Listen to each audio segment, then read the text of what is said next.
मित्रों, एक तरफ भारत के द्वारा भेजे गए संयुक्त संसदीय दल के में तमाम विपक्षी दलों के सांसद, जिसमें कांग्रेस के सांसद भी हैं, वो दुनिया के भिन्न भिन्न देशों में भारत के पक्ष को गंभीरता के साथ और पूरे राष्ट्र की एकजुटता के साथ रखकर वापस आ रहे हैं।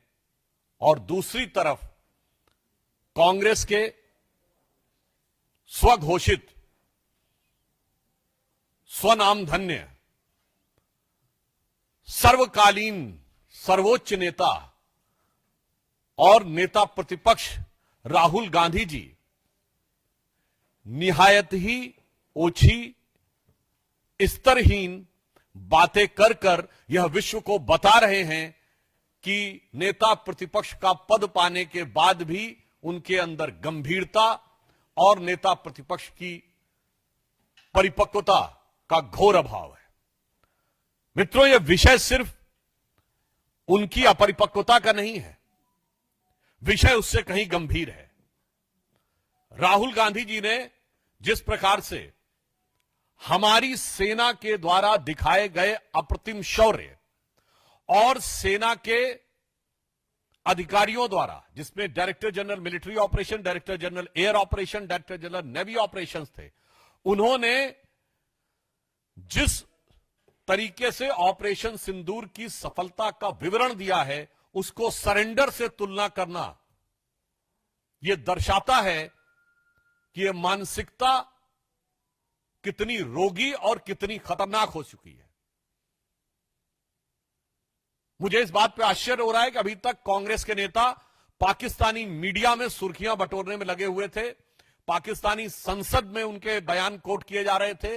राहुल गांधी जी का नाम तो और बयान तो भारत के विरुद्ध पाकिस्तान अपने डोजियर में यूज कर चुका है, परंतु पहली बार राहुल गांधी जी ने ऐसा बयान दिया है जो पाकिस्तान के सेना प्रमुख ने भी नहीं बोला, पाकिस्तान के किसी आतंकी संगठन ने भी नहीं बोला, मौलाना मसूद अजहर ने भी नहीं बोला और हाफिज सईद ने भी नहीं बोला। इसमें से किसी ने यह शब्द नहीं बोला है कि भारत ने सरेंडर किया है, बल्कि उन लोगों ने अपनी अपनी तकलीफों का इजहार गाहे बगाहे किया है। अगर इसके बाद ये बोल रहे हैं तो मैं पूछना चाहता हूं, क्या आप उन नेताओं से एक कदम आगे जाना चाह रहे हैं? यानी अभी तक तो आप पाकिस्तान के लोगों को, पाकिस्तानी सेना और पाकिस्तान के आतंकी संगठनों को कवर फायर देते थे, अब उनके सिरमौर भरने की कोशिश कर रहे हैं।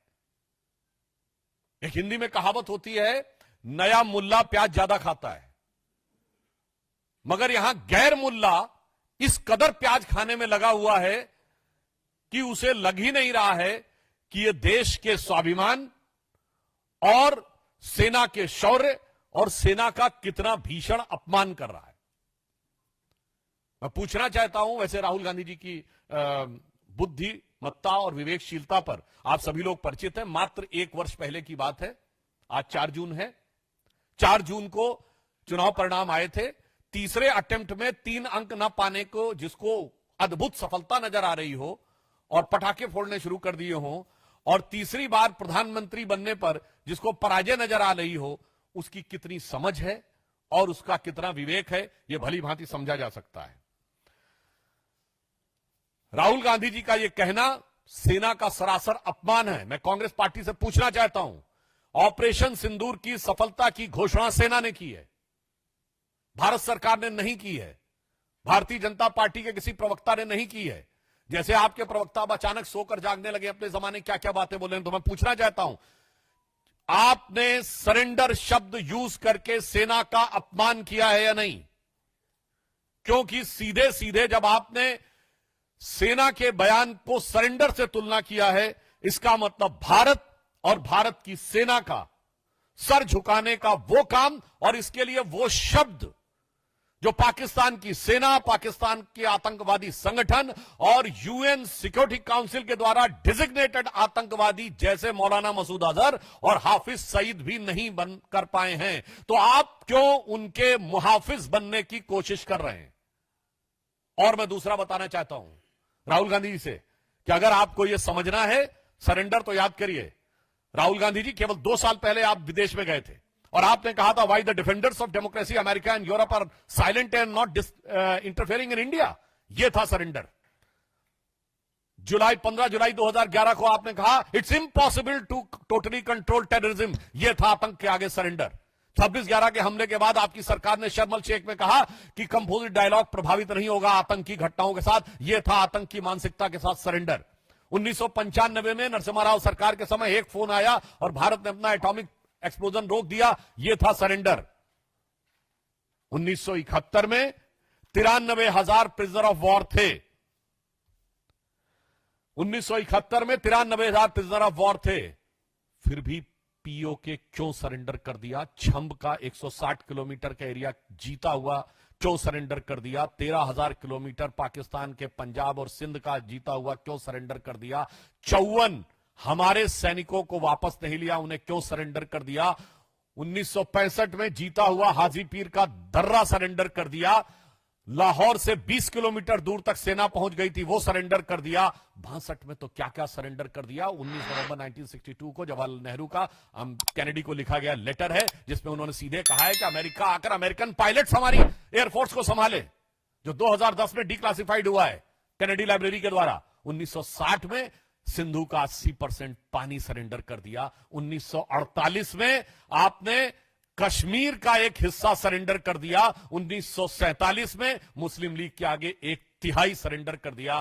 तो राहुल गांधी जी, आपकी पार्टी और आपके खानदान के कारनामे आजाद हिंदुस्तान के कैलेंडरों में सरेंडर से भरे पड़े हैं। और जहां तक हमारे प्रधानमंत्री जी की बात है, बहुत साफ कह देना चाहता हूं, राहुल गांधी जी किसी के आगे सरेंडर कर दें, कांग्रेस ने किया होगा, मगर भारत किसी के आगे सरेंडर नहीं हो सकता। हम विश्व की एकमात्र ऐसी सभ्यता है जो हजारों सालों के आक्रमण के बाद भी आज जीवंत है, जिसे आप मानने को तैयार नहीं। हमारे प्रधानमंत्री श्री नरेंद्र मोदी भारत माता के उस शेर की तरह हैं। आपको पता होगा एक संस्कृत का वाक्य है, नाभिषेको न संस्कारो सिंहस्य क्रियते मृगा विक्रमार्जित राजस्य स्वयं एवं मृगेंद्रता। मृगेंद्र शेर के लिए होता है और उसके अंदर स्वयं वो क्षमता होती है। तो हमारे प्रधानमंत्री श्री नरेंद्र मोदी जी भारत मां के शेर अर्थात हमारे नरेंद्र भारत मां के मृगेंद्र हैं। और आपके खानदान के सरेंडर आजाद हिंदुस्तान के कैलेंडर में भरे पड़े हैं। इसीलिए मैं राहुल गांधी जी के लिए यह पंक्ति कहकर समाप्त करना चाहता हूं कि आदतन, फितरतन, शरारतन, व्याकुलता के कारण या कुटिलता के कारण आप प्रधानमंत्री के खिलाफ बोलिए, भारत सरकार के खिलाफ बोलिए, भारतीय जनता पार्टी के खिलाफ बोलिए, हमें बर्दाश्त है। पर भारत के स्वाभिमान और भारत की सेना के लेकर आप झूठ बोलेंगे तो यह कतई बर्दाश्त नहीं है। तो इसे सिर्फ एक पंक्ति कहूंगा कि वो पैरवी तो झूठ की करता चला गया, वो पैरवी तो झूठ की करता चला गया, बस उसका चेहरा उतरता चला गया। धन्यवाद। मित्रों, प्रश्न आमंत्रित है मोहित भट्ट।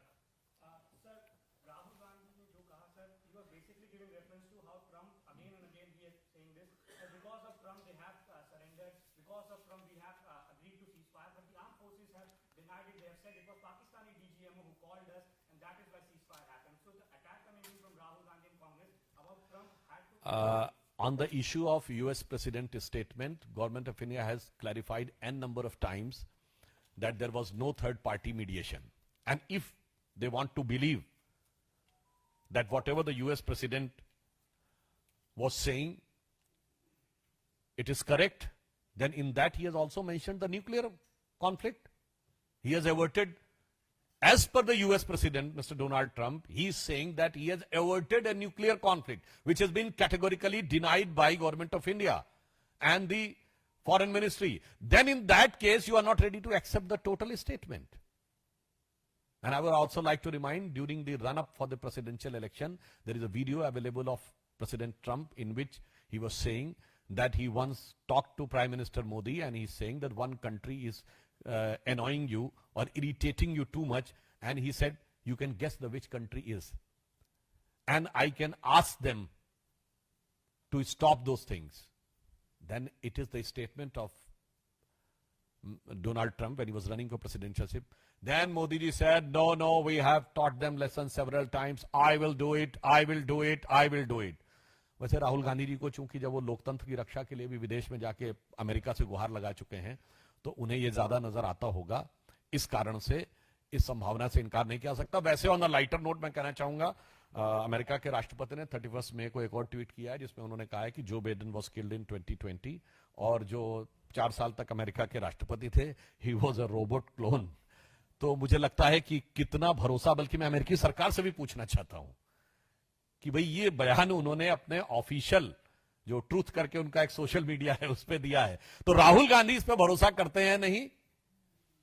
मुझे लगता है इस पे बता दें तो बेटर रहेगा. वैसे इस तरह के बयान देकर मैं एक बात कहना चाहता हूं.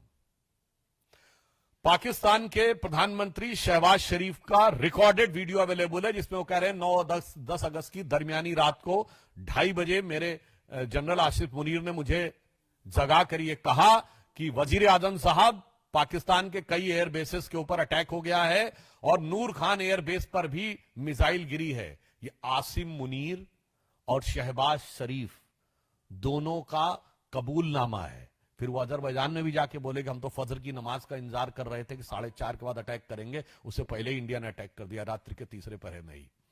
तो मैं पूछना चाहता हूं राहुल गांधी जी से कि शहबाज शरीफ और आसिम मुनीर के इकबालिया बयान के बाद भी अगर आपको समझ में नहीं आ रहा है तो आपको क्या कहा जाए? राहुल शरीफ कहा जाए या राहुल मुनीर कहा जाए? क्योंकि आप तो मुनीर और शरीफ से भी ज्यादा बड़े पाकिस्तान के पक्ष में तकरीर देने वाले नजर आ रहे हैं.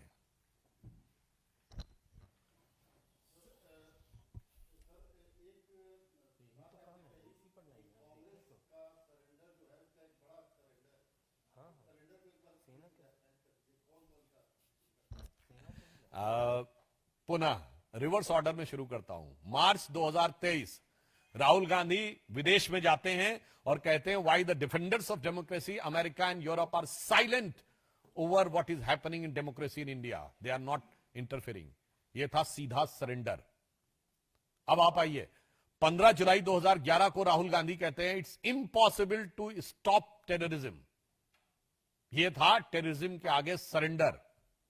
26/11 के मात्र 9 महीने बाद जुलाई 2009 में पाकिस्तान के साथ उस समय की सरकार, मनमोहन सिंह की सरकार, एक neutral destination, again I am री एम्फसाइजिंग, न्यूट्रल डेस्टिनेशन शर्म शेख में ज्वाइंट डिक्लेरेशन साइन करती है और वो कहती है टेररिज्म से कंपोजिट डायलॉग प्रभावित नहीं होगा. यह था टेररिज्म की मानसिकता के साथ सरेंडर. 1996 में आपने मोस्ट फेवरेट नेशन का स्टेटस दिया, यह था उनके साथ सरेंडर. अब आप आइए, 1971 में 93,000 प्रिजनर ऑफ वॉर थे, फिर भी पीओके नहीं निगोशिएट किया. अरे लेना तो छोड़िए, निगोशिएट नहीं किया. यह क्या था? 13,000 किलोमीटर हमारा पंजाब और सिंध का हमारे पास थे, वो छोड़ दिया.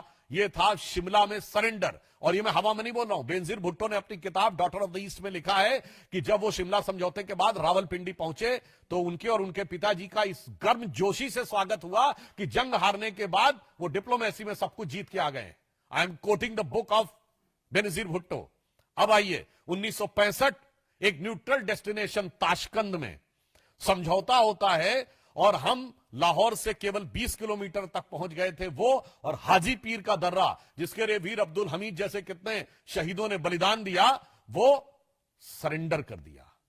1962 में अक्सई चीन को सरेंडर कर दिया. कहता ये तो हमें यहां पे कुछ उगता नहीं है. अब भाई जैसे उन्होंने नेहरू जी ने कहा था भाई हमारे भी सर पे बाल नहीं उगते, तो ये महावीर त्यागी जी ने कहा था, वो surrender.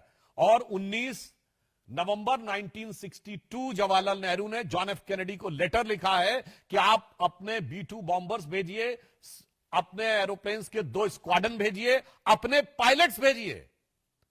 Means in a way you are giving command of Indian air force to the US and it is declassified in 2010.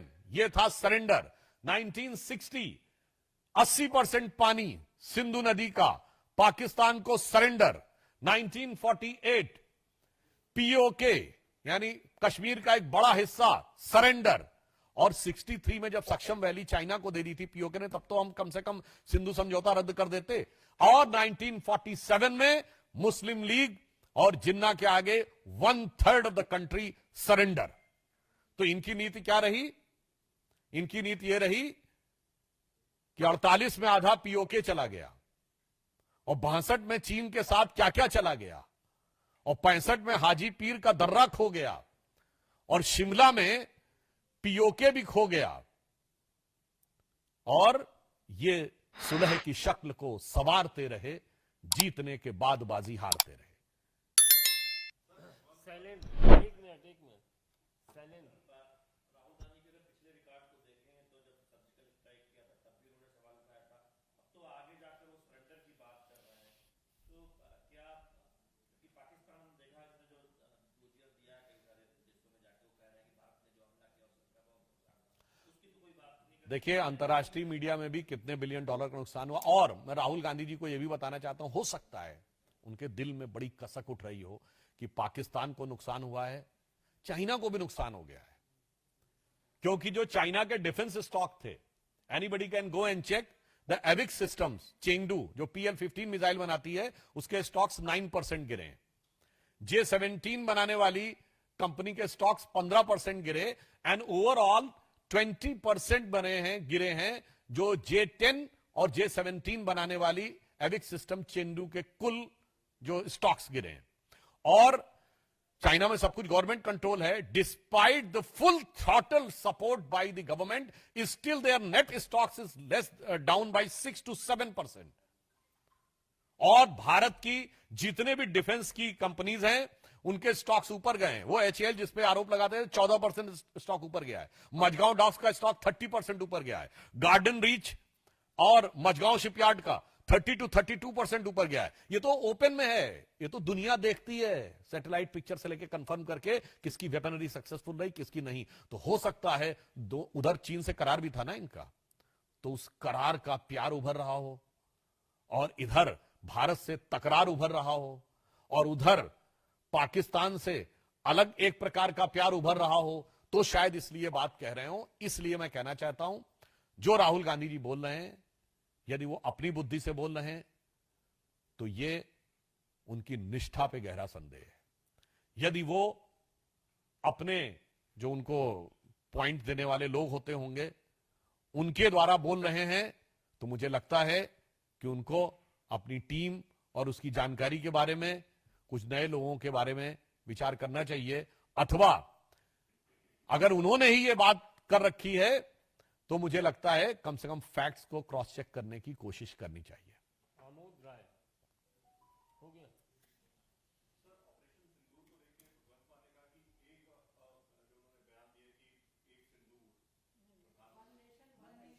वो भी तो इंडी गठबंधन, वो भी शायद इंडी गठबंधन में तो है। वैसे देखिए, इंडी गठबंधन के जो लोग हैं जिन्होंने अपना नाम इंडिया रखा था, उनके दिल में कितना इंडिया है ये ऑपरेशन सिंदूर ने साफ कर दिया। केवल नाम इंडिया रख लेने से कोई इंडियन नहीं हो जाता। जिसे कहते हैं, एक कहावत होती है ना, बगल में छुरी मुंह में राम, तो नाम इंडिया दिल में पाकिस्तान। जिस तरीके से बड़े बड़े नेता, चन्नी साहब भी तो पंजाब के पूर्व मुख्यमंत्री हैं, वो क्या बोल चुके हैं, देखिए कैसे पाकिस्तान कोट करता है।